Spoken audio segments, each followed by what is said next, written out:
오늘 말씀 우리 함께 보도록 하겠습니다. 요한계시록 22장 1절부터 5절까지 말씀입니다. 요한계시록 22장 1절부터 5절 말씀 우리 함께 읽도록 하겠습니다. 또 그가 수정같이 맑은 생명수의 강을 내게 보이니 하나님과 및 어린 양의 보좌로부터 나와서 길 가운데로 흐르더라. 강 좌우에 생명나무가 있어 12가지 열매를 맺되 달마다 그 열매를 맺고 그 나무 잎사귀들은 만국을 치료하기 위하여 있더라. 다시 저주가 없으며 하나님과 어린 양의 보좌가 그 가운데에 있으리니 그의 종들이 그를 섬기며 그의 얼굴을 볼 터이요 그의 이름도 그들의 이마에 있으리라. 다시 밤이 없겠고 등불과 햇빛이 쓸데없으니 이는 주 하나님이 그들에게 빛이심이라. 그들이 세세토록 왕노릇하리로다. 아멘.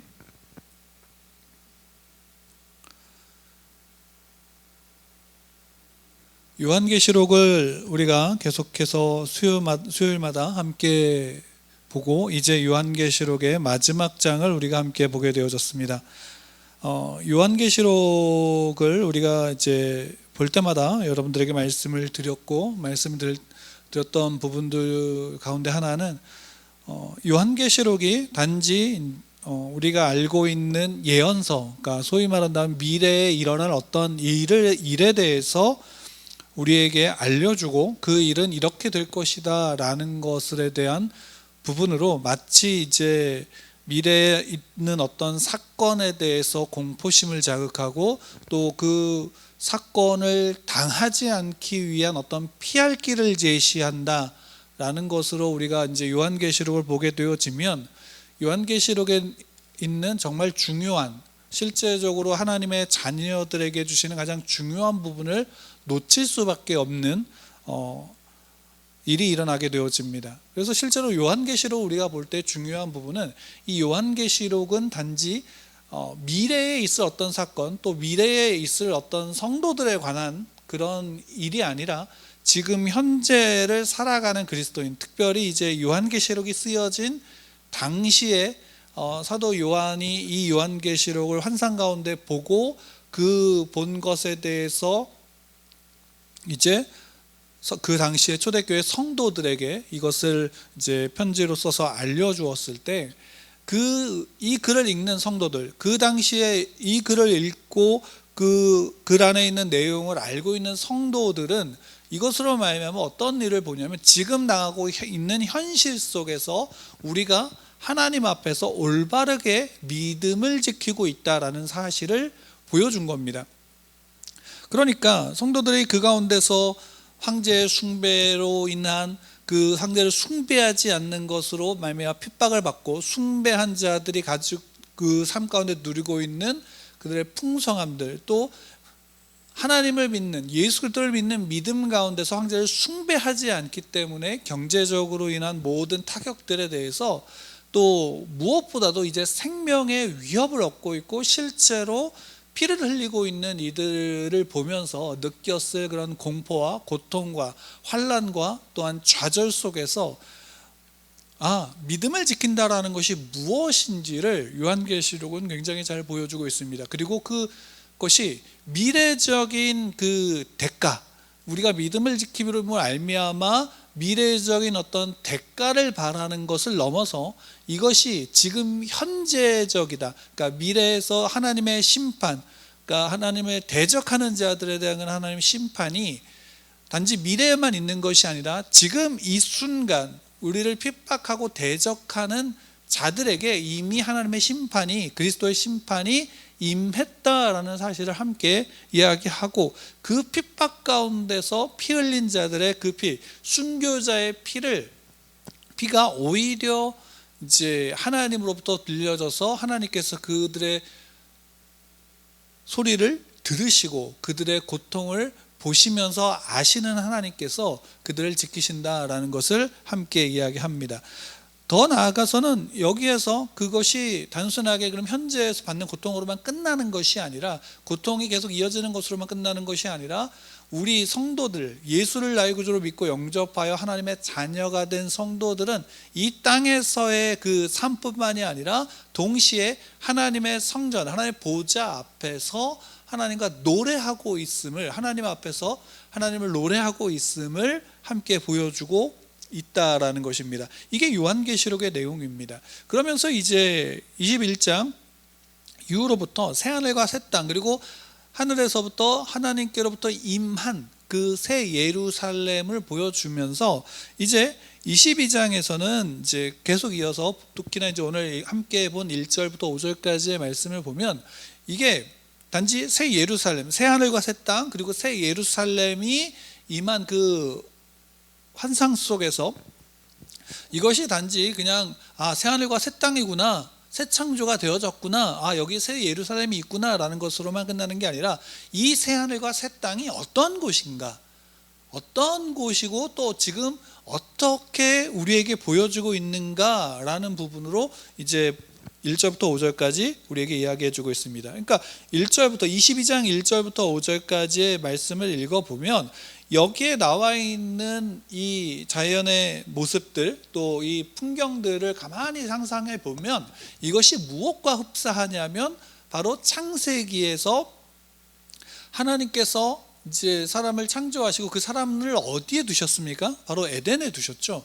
이 에덴에 두심으로 말미암아 그 에덴에서의 모습을 우리가 1절부터 5절까지의 말씀을 보면 에덴이 그려지게 됩니다. 다만 오히려 이제 그 우리가 창세기 1장에서 봤던, 창세기에서 봤던 그 에덴의 모습이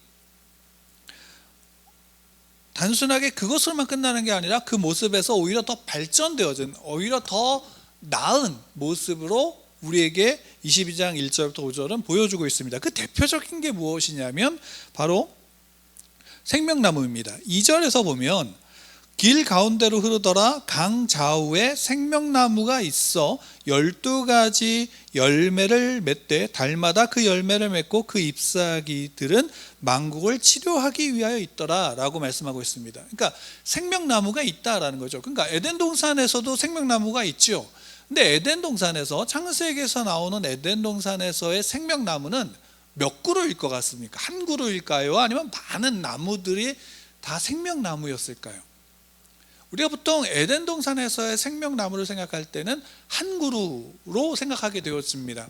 근데 오늘 이제 본문을 보게 되어지면 요한계시록에서는 이 생명나무에 대해서 실제로 원어에서는 단수로 쓰고 있습니다. 원어에서는 이 생명나무에 대해서 단수로 한 그루의 나무로 표현하고 있지만, 재미있는 것은 뭐냐면 그 다음이죠.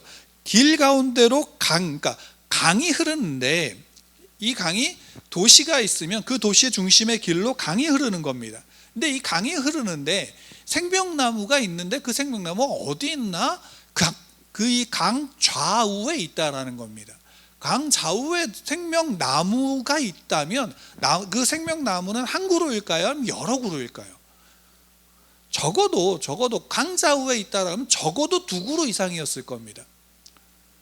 왜? 강 좌우로 있으니까. 근데 생명나무를 그냥 단수로서 표현하고 있으니까 생명나무는 한 그루다라는 것으로만 보는 게 아니라, 이 괴리가, 그러니까 좌우에 있는 생명나무와 한 그루로만 표현되어진 생명나무의 차이는 어디 있을까라고 할 때, 우리가 이제 그 히브리어에서나 아니면 이제 당시에 그 헬라어에서도 우리가 이런 부분을 생각하면 좋을 것 같습니다. 뭐냐면, 우리가 숲을 볼 때 숲에 있는 나무들이라고도 얘기하지만 숲에 있는 나무라고도 얘기합니다. 그럼 이 말은 어떤 숲에 있는 하나의 나무를 가리키기도 하지만, 실제적으로는 숲에 있는 전체 나무를 그냥 나무라는 단수로서 표현할 수도 있는 거고, 실제로 이제 히브리어나 이런 데서는 그렇게 사용하기도 합니다. 그러니까 전체 나무, 그 같은 나무 종류의 나무 전체를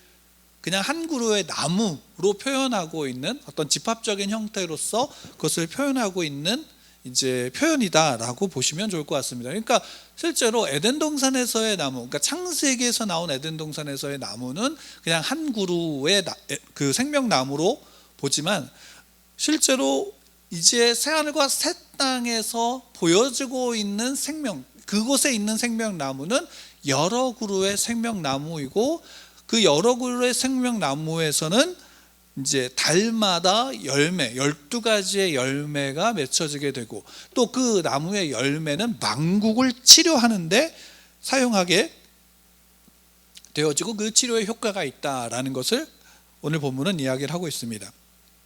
그러니까 22장은 왜 이 생명나무를 먼저 말씀을 드리냐면, 22장에서 나오는 이 새하늘과 새 땅의 모습은 바로 이제 새 에덴을 우리에게 보여주는 겁니다.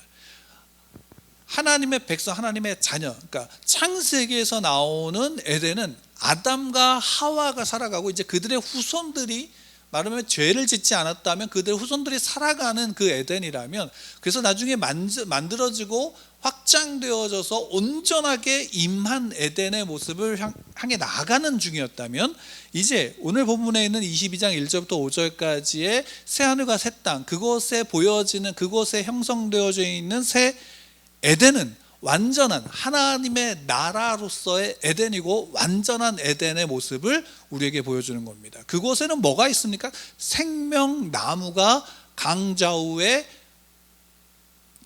자라고 있고, 그것엔 늘 과실이 있고, 그 잎사귀조차도 만국을 치료할 수 있도록 하는 효과와 효능과 능력이 있다라는 것을 보여줍니다.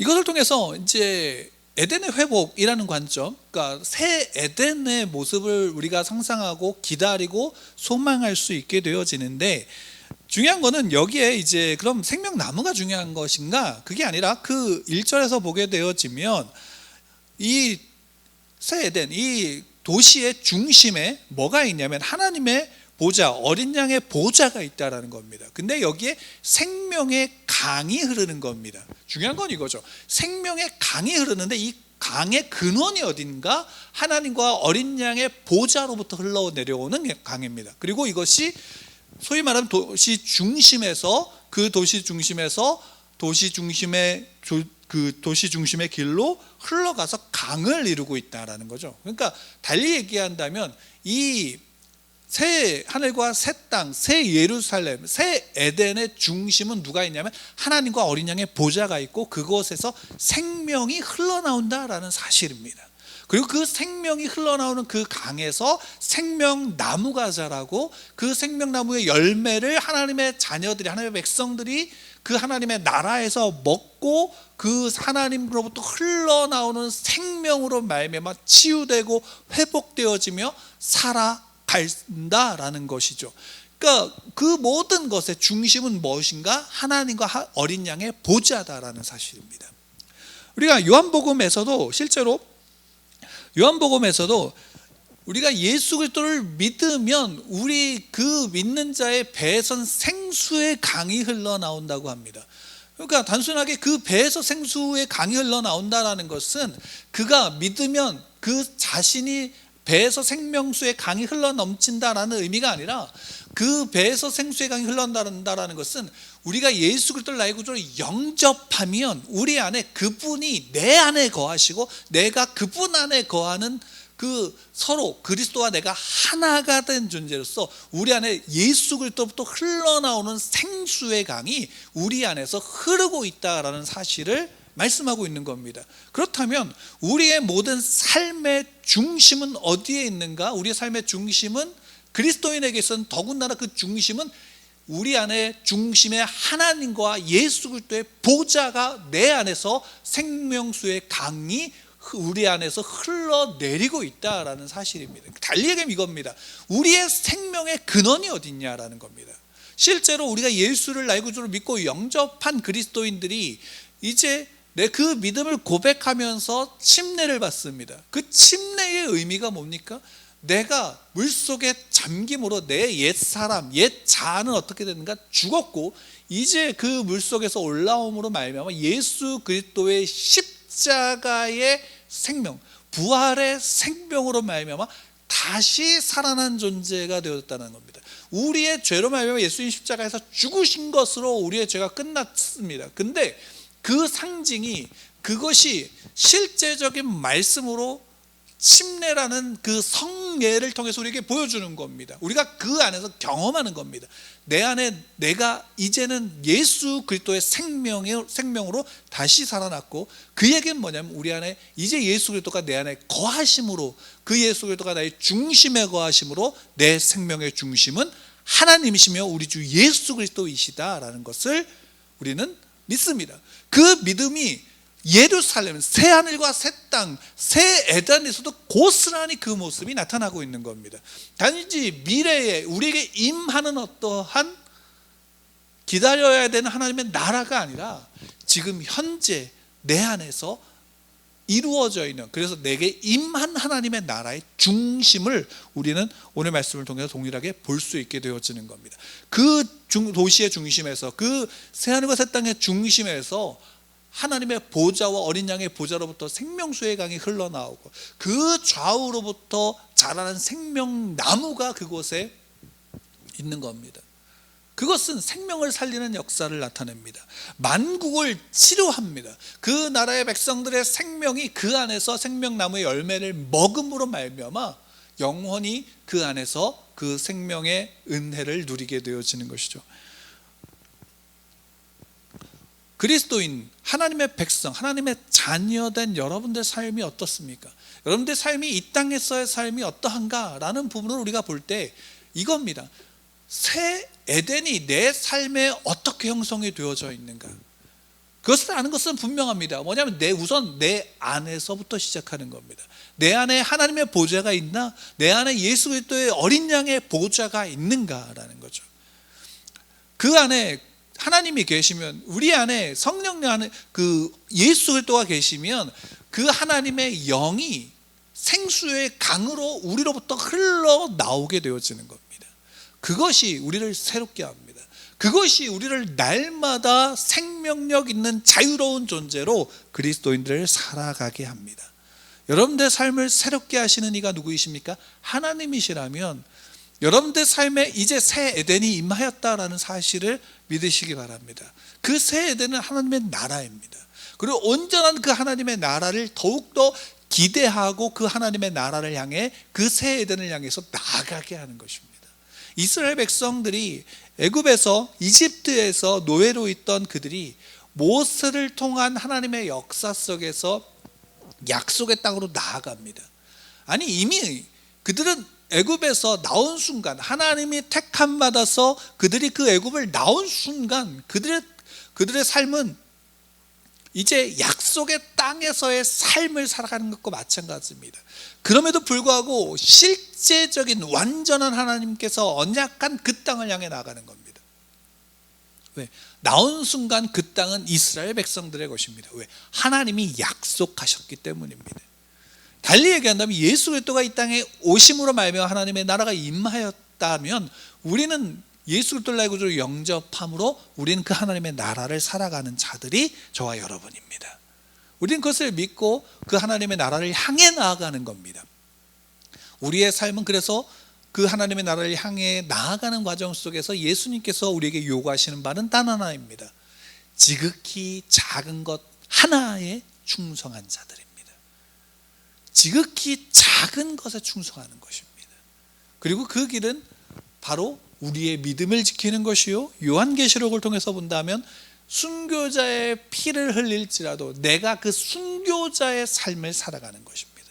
순교자의 피가 내 피로 말미암아 내 피가 흘리는 피여야 되는 겁니다. 온전히 하나님을 믿는 자들, 그리스도를 믿는 자들, 하나님의 자녀로 하나님의 나라를 살아가는 자들은 순교자입니다. 저와 여러분도 마찬가지죠. 특별한 사람이 순교자가 되는 게 아니라 믿음을 가진 사람이 그 순교자인 것입니다. 더군다나 오늘날 같은 시대에 더 분명합니다. 순교자의 삶을 살아가시고 순교자의 복을 누리시며 순교자의 생명의 삶을 누리시기를 축원합니다. 그래서 우리가 함께 기도하는 것입니다. 무엇을 기도합니까? 내가 순교자의 삶을 살아갈 수 있도록, 내가 어떤 상황과 어떤 환경 속에서도 내가 무엇을 가지고 있고 무엇을 가지고 있지 않다 할지라도 우리는 그 속에서 중요한 것은 가지고 있느냐가 아니냐 없느냐가 아니라 믿음이 있느냐입니다. 내가 고백하는 믿음. 적어도 내가 믿음이 없다라고 말하더라도 내가 예수를 내 구주로 믿고 영접하였다라는 믿음입니다. 우리는 그 믿음 가운데서 기도해야 합니다. 무엇을 기도합니까? 믿음을 더하여 주십시오라고 기도합니다. 특별히 오늘날 같은 이 시대에 더욱더 기도해야 합니다. 무엇을? 믿음을 더하여 주시옵소서. 믿음을 더하여 주십시오라고 기도해야 합니다. 믿음은 무엇입니까? 우리의 삶 가운데 역사하는 모든 순간에 하나님의 역사를, 하나님의 뜻하심을 받아들이고 인정하는 것입니다. 그 믿음 가운데 우리가 함께 기도하길 원합니다.